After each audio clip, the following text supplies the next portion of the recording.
జై వాసవి జై జై వాసవి. శ్రీ వాసవి కన్యకా పరమేశ్వరి పురాణం అధ్యాయం 25.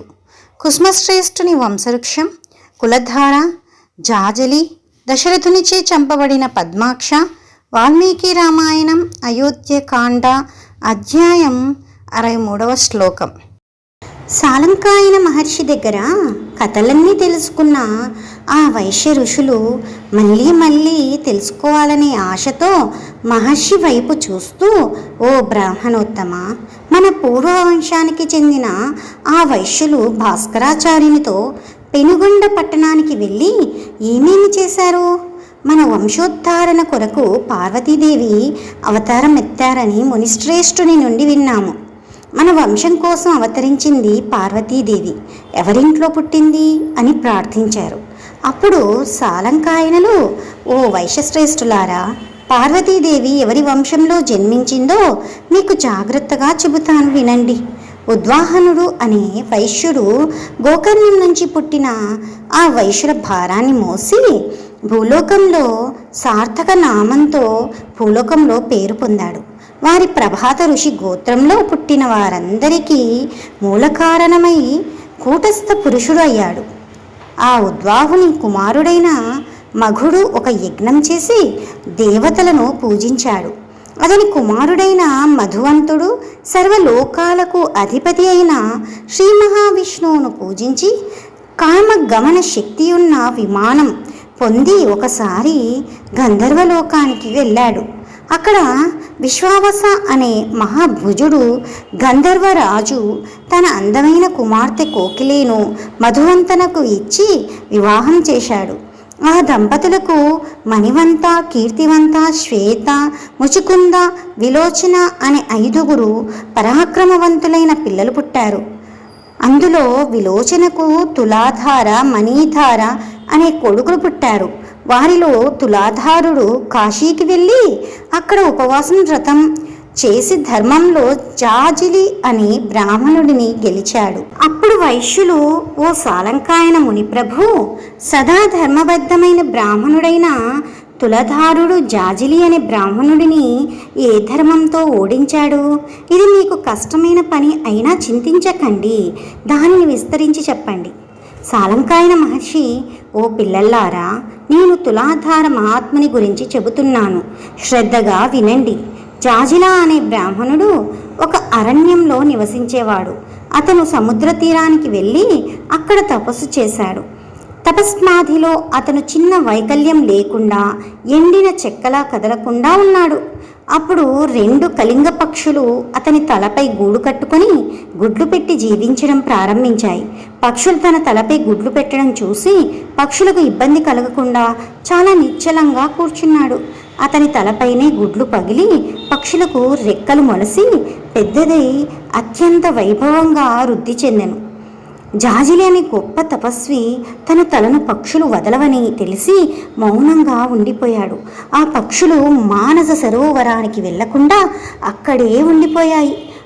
అప్పుడు జాజిలి మహర్షి, నేనే లాంటి ధర్మాత్ముడను అని నవ్వాడు. అప్పుడు అంతరిక్షం నుండి, ఓ జాజిలి, నువ్వు ధర్మంలో తులధరుడితో సమానం కాదు. బ్రాహ్మణోత్తముడైన నువ్వు ఇలా హాస్యం చేయడం సరికాదు అని స్వరం వినిపించింది.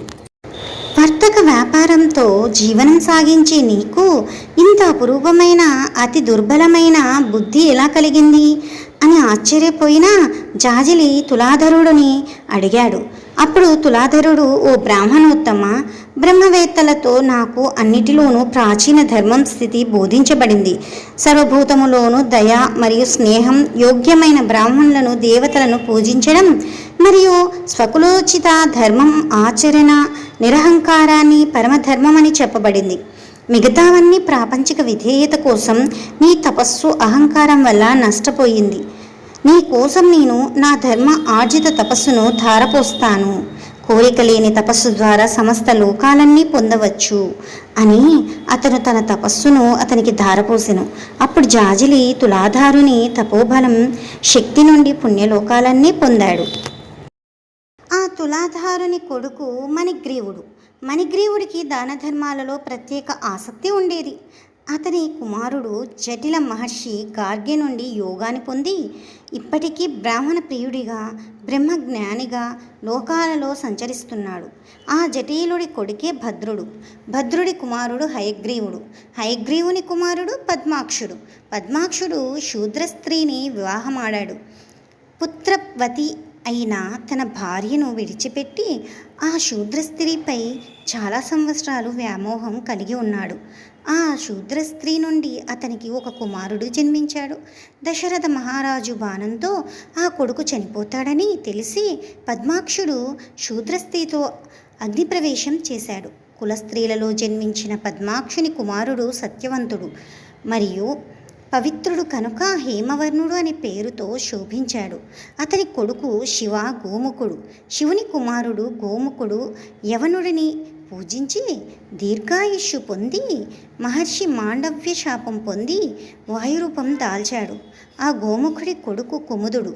సంతానం లేని కారణంగా అతని కుమారుడు కల్హారుడు ఈశ్వరుణ్ణి ప్రార్థించాడు. అప్పుడు సంతోషించిన ఈశ్వరుడు అతనికి కలలో వరం ఇచ్చాడు. కల్హారుని కుమారుడు కుసుమేశ్వరుని ఆరాధనతో కుసుమశ్రేష్ఠి అనే పేరు పొందాడు. కుసుమశ్రేష్ఠి జన్మించేటప్పుడు అంతరిక్షం నుండి పూలవర్షం కురిసింది. ఆ కుసుమశెట్టి భార్య కౌసుంబి సకల సద్గుణురాలు.